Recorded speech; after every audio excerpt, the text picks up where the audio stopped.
कथा के अनुसार एक दिन गौतम बुद्ध से मिलने एक पंडित अपने शिष्यों के साथ पहुंचा। पंडित बहुत ही जोश में था। वह बुद्ध से बहुत सारे प्रश्न पूछना चाहता था।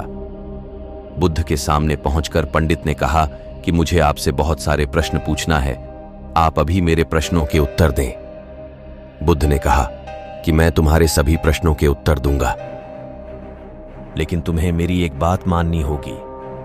पंडित ने कहा कि ठीक, बताइए आपकी बात। बुद्ध ने कहा कि तुम्हें 1 साल तक मौन व्रत धारण करना होगा। उसके बाद तुम जो भी पूछना चाहते हो पूछ सकते हो। वहीं बुद्ध का एक अन्य शिष्य भी खड़ा था। ये बात सुनकर वह हंस रहा था। पंडित ने उस शिष्य से पूछा कि तुम हंस क्यों रहे हो? बुद्ध के शिष्य ने जवाब दिया कि कुछ साल पहले मैं भी तुम्हारी ही तरह यहां आया था। मेरे साथ भी मेरे अनेक शिष्य थे। तब तथागत ने मुझे भी यही बात कही थी। 1 साल बाद मेरे पास कोई प्रश्न ही नहीं थे। बुद्ध ने पंडित से कहा कि मैं अपनी बात का पक्का हूं, 1 साल बाद तुम्हें सारे प्रश्नों के जवाब दूंगा। पंडित ने बुद्ध की बात मान ली और मौन व्रत धारण कर लिया।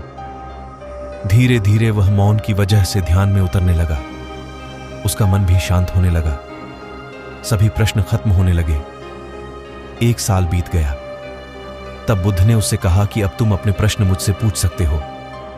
यह बात सुनकर पंडित हंसा और कहा कि 1 साल पहले आपके शिष्य ने सही कहा था कि 1 साल बाद कोई प्रश्न ही नहीं बचेगा। आज मेरे पास आपसे पूछने के लिए कोई प्रश्न नहीं है।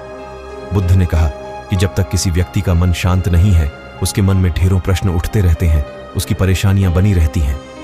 मन की एक अवस्था में प्रश्न होते हैं और दूसरी अवस्था में उत्तर होते हैं। झूठ की वजह से हमारा मन उत्तर की अवस्था तक पहुंच ही नहीं पाता है।